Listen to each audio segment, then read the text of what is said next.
નમસ્કાર વિદ્યાર્થી મિત્રો, સ્વાગત છે તમારું મારી આ યુટ્યુબ ચેનલ ટીચિંગ વિજયમાં.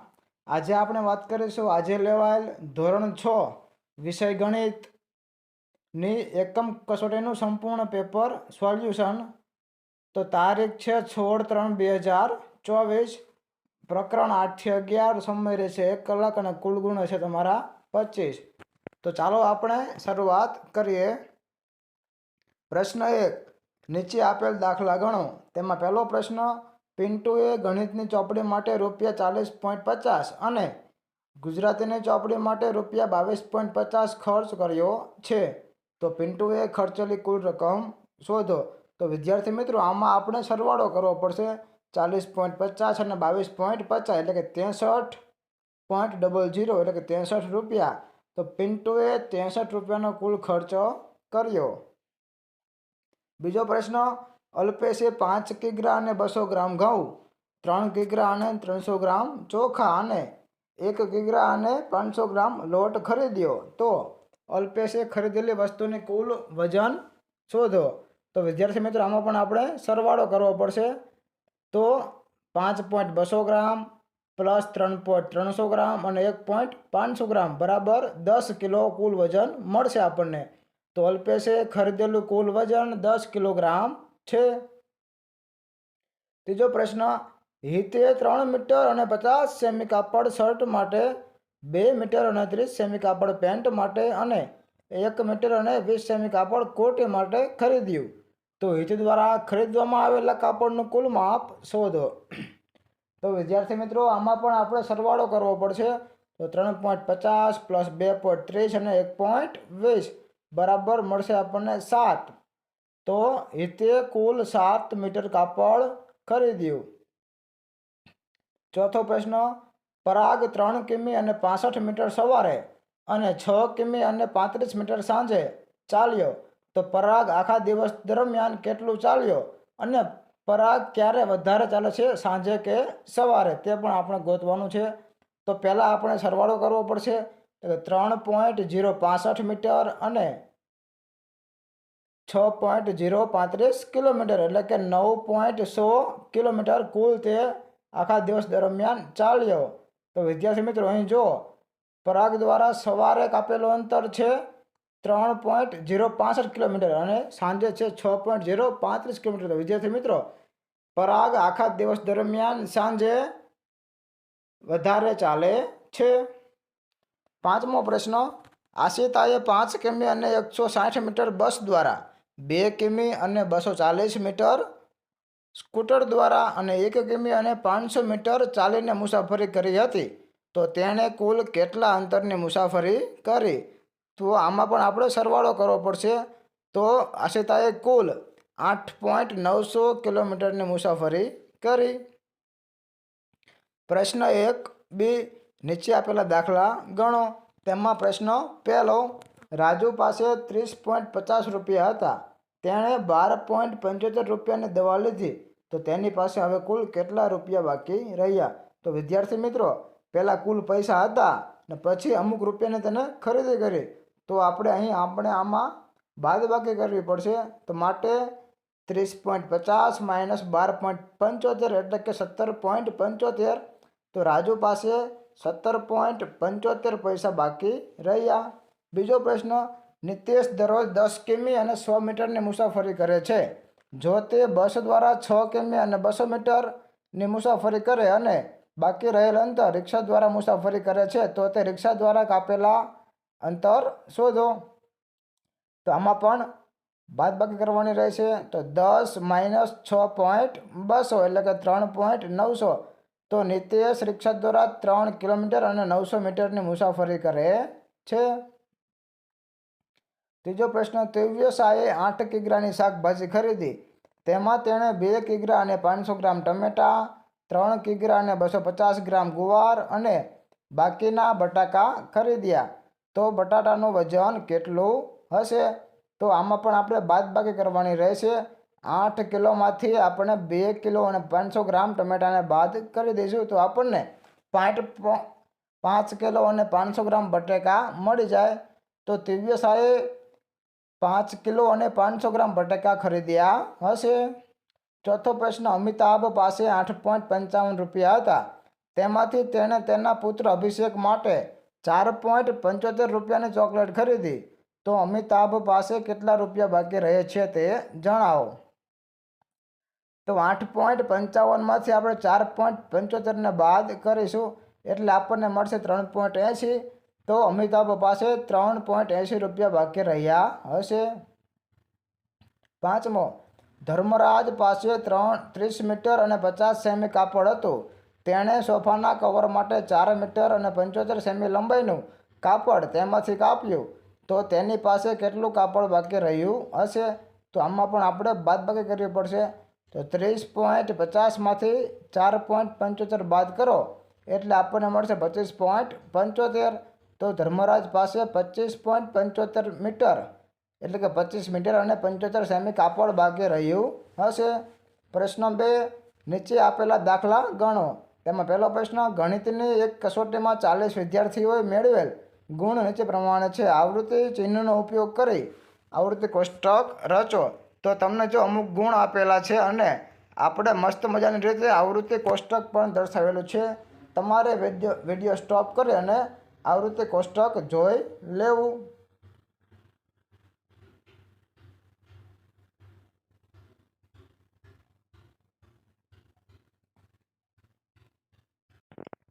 બીજો પ્રશ્ન, એક સર્વેમાં 50 દંપતીઓના બાળકોની સંખ્યા નીચે મુજબ મળેલ છે. તો આવૃત્તિ ચિહ્નનો ઉપયોગ કરીને આ માહિતીનું આવૃત્તિ કોષ્ટક રચો. તો તમને માહિતી અને આવૃત્તિ કોષ્ટક બંને દર્શાવેલા છે. તમારે વિડીયો સ્ટોપ કરીને માહિતી ચેક કરી લેવી. ત્રીજો પ્રશ્ન, એક શાળાના ધોરણ 6ના 25 બાળકોની પસંદગી મુજબના ફળો નીચે મુજબ છે. તો આવૃત્તિ ચિહ્નનો ઉપયોગ કરી માહિતીનું આવૃત્તિ કોષ્ટક રચો. તેમાં બી અક્ષરે કેળા દર્શાવે છે, સી અક્ષરે ચીકુ દર્શાવે છે અને એમ તે કેરી દર્શાવે, ડબલ્યુ તે તરબૂચ દર્શાવે અને જી તે દ્રાક્ષ દર્શાવે છે. તો વિદ્યાર્થી મિત્રો, આનું પણ મસ્ત મજાની રીતે આવૃત્તિ કોષ્ટક આપણે દર્શાવેલ છે. તે તમારે વિડીયોને સ્ટોપ કરીને જોઈ લેવો અથવા તમે સ્ક્રીનશોટ પણ લઈ શકો છો. ચોથો પ્રશ્ન, એક સર્વે અનુસાર 30 વ્યક્તિના પસંદગીના મીઠાઈની માહિતી નીચે પ્રમાણે મળેલ છે. તો આવૃત્તિ ચિહ્નનો ઉપયોગ કરીને માહિતીનું આવૃત્તિ કોષ્ટક રચો. તો તેમાં તમને અમુક મીઠાઈ આપેલી હશે. તમારે વિડીયો સ્ટોપ કરી અને મીઠાઈ ખાવી હોય તો ખાઈ લ્યો અને પછી તમે તેનું આવૃત્તિ કોષ્ટક શાંતિપૂર્વક જોઈ લ્યો અને તમારો જવાબ ચેક કરી લ્યો. પાંચમો પ્રશ્ન, 25 વિદ્યાર્થીઓ દ્વારા એક પાસો વારાફરતી ફેંકવામાં આવતા નીચે પ્રમાણે મુજબ અંક આપેલ છે. તો આ માહિતી પરથી આવૃત્તિ ચિહ્નનો ઉપયોગ કરી ને આવૃત્તિ કોષ્ટક રચો. તો આ પણ વિડીયો તમારે સ્ટોપ કરી અને માહિતી પૂરેપૂરી ચેક કરી લેવી અને તમારો જવાબ સાચો કે ખોટો તે જોઈ લેવો. બરાબર વિદ્યાર્થી મિત્રો? તો ચાલો હવે આપણે આગળ વાત કરીએ. પ્રશ્ન 3, નીચેના દાખલા ગણો. તેમાં પહેલો પ્રશ્ન, એક ચોરસ ખેતરની બાજુનું માપ 200 મીટર છે. તો ખેતરની પરિમિતિ શોધો. ખેતર છે ચોરસ, તો ચોરસની પરિમિતિ થાય 4 ગુણ્યા લંબાઈ એટલે કે 4 ગુણ્યા બાજુનું માપ, 4 ગુણ્યા 200 એટલે કે 800 મીટર. તો ચોરસની પરિમિતિ થશે 800 મીટર. બીજો પ્રશ્ન, 110 સેમી લંબાઈ ધરાવતા ચોરસ ટેબલની સપાટીની પરિમિતિ શોધો. તો ચોરસ ટેબલની પરિમિતિ બરાબર 4 ગુણ્યા લંબાઈ એટલે કે બાજુનો વર્ગ, 4 ગુણ્યા લંબાઈ એટલે બાજુનું માપ એટલે કે 4 ગુણ્યા 110 એટલે કે 440 સેમી. ત્રીજો પ્રશ્ન, નિલેશ 85 મીટર લંબાઈ બાજુવાળા ચોરસ બગીચાની ફરતે દોડે છે. તો તેની પરિમિતિ શોધો. તો ચોરસ બગીચાની પરિમિતિ બરાબર 4 ગુણ્યા લંબાઈ એટલે કે બાજુનું માપ, 4 ગુણ્યા 85 એટલે 340 મીટર. ચોથો પ્રશ્ન, આપેલ ભૌમિતિક આકૃતિની પરિમિતિ શોધો. આકૃતિ છે ચોરસ, તો ચોરસની પરિમિતિ 4 ગુણ્યા લંબાઈ એટલે કે 4 ગુણ્યા 4 એટલે કે 16 સેન્ટીમીટર. પાંચમો પ્રશ્ન, એક ભોંયતળિયાની લંબાઈ. જો વિદ્યાર્થી મિત્રો, આ પ્રશ્ન 3 નો છે પણ ભૂલથી 3 લખાઈ ગયેલો છે. તમારે ધ્યાન રાખવું. એક ભોંયતળિયાની લંબાઈ 6 મીટર અને પહોળાઈ 4 મીટર છે. તો ભોંયતળિયાની પરિમિતિ શોધો.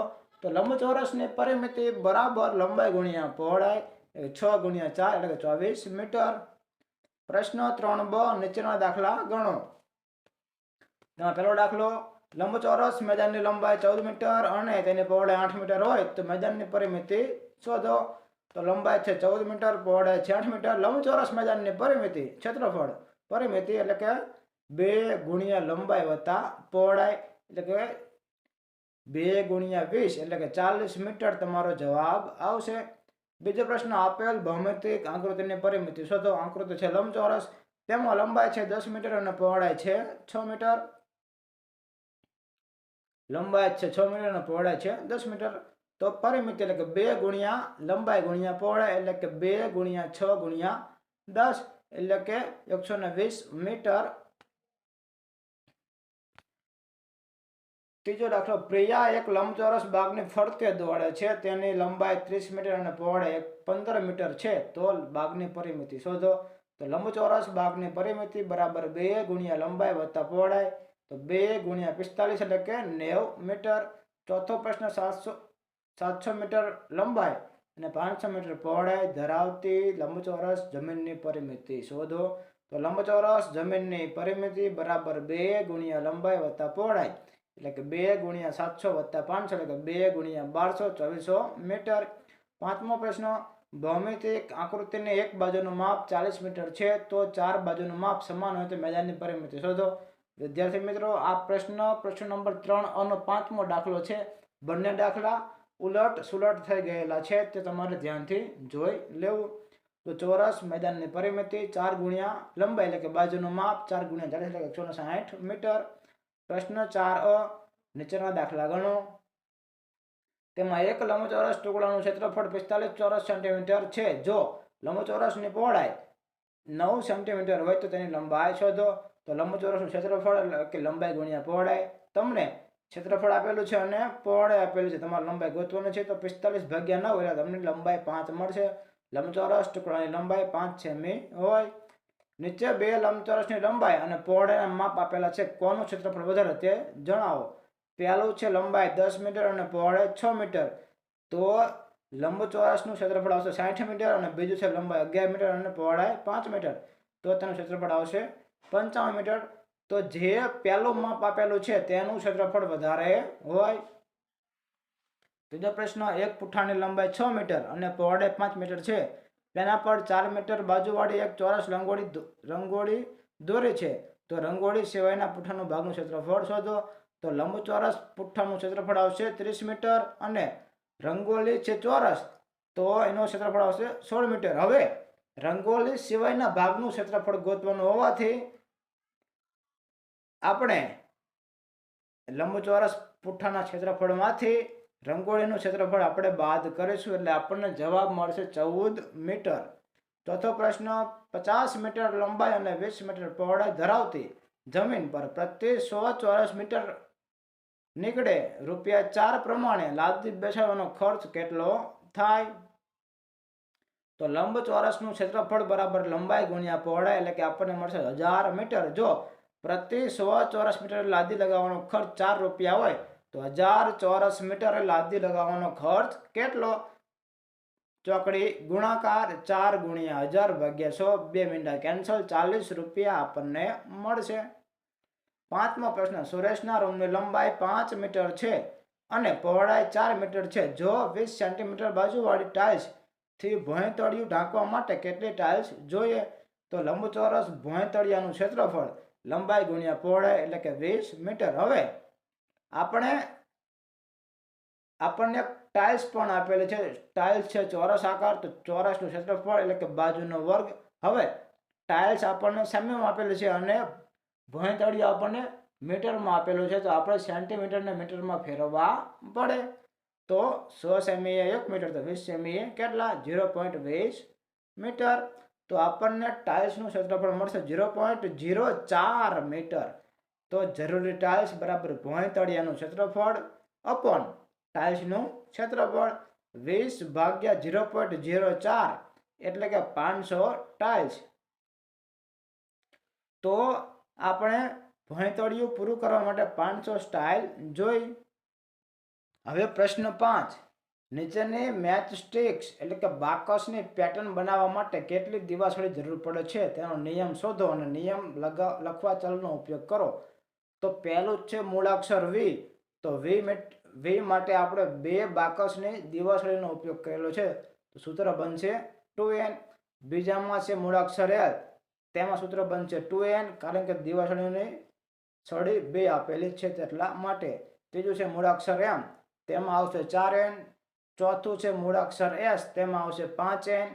પાંચમું છે મૂળાક્ષર એ, તેમાં આવશે 3n. વિભાગ 2, તેમાં પહેલું છે મૂળાક્ષર સી, તેમાં આવશે 4n. બીજું છે મૂળાક્ષર ઓ, તેમાં આવશે 6n. ત્રીજું છે મૂળાક્ષર વી, તેમાં આવશે 2n. ચોથું છે મૂળાક્ષર ટી, તેમાં આવશે 2n. પાંચમું છે મૂળાક્ષર ઝેડ, તેમાં આવશે 3n. વિભાગ 3, તેમાં પહેલું છે મૂળાક્ષર ઝેડ, તેમાં આવશે 3n. બીજું છે મૂળાક્ષર બી, તેમાં આવશે 3n. ચોથું છે મૂળાક્ષર એન, તેમાં આવશે 3n. પાંચમું છે મૂળાક્ષર એમ, તેમાં આવશે 4n. અને છઠ્ઠું છે મૂળાક્ષર યુ, તેમાં આવશે 3n. ચોથો વિભાગ 4, તેમાં પહેલું છે મૂળાક્ષર એફ, તેમાં આવશે 4n. બીજું છે મૂળાક્ષર વાય, તેમાં આવશે 3n. ત્રીજું છે મૂળાક્ષર ટી, તેમાં આવશે 2n. ચોથું છે મૂળાક્ષર એમ, તેમાં આવશે 4n. પાંચમું છે મૂળાક્ષર સી, તેમાં આવશે 4n. વિભાગ 5, પહેલું છે મૂળાક્ષર ઝેડ, તેમાં આવશે 3n. બીજું છે મૂળાક્ષર ટી, તેમાં આવશે 2n. ત્રીજું છે મૂળાક્ષર સી, તેમાં આવશે 4n. અને ચોથું છે મૂળાક્ષર વાય, તેમાં આવશે 3n. અને પાંચમું છે મૂળાક્ષર એલ, તેમાં આવશે 2n. તો વિદ્યાર્થી મિત્રો, અહીં આપણે આજે લેવાયેલ ધોરણ 6 ગણિતની એકમ કસોટીનું સંપૂર્ણ પેપર સોલ્યુશન સરસ મજાની રીતે પૂર્ણ કરીએ છીએ. જો તમને આ વિડીયો ગમે તો વિડીયોને લાઈક કરો, શેર કરો અને મારી આ યુટ્યુબ ચેનલને સબસ્ક્રાઈબ કરો.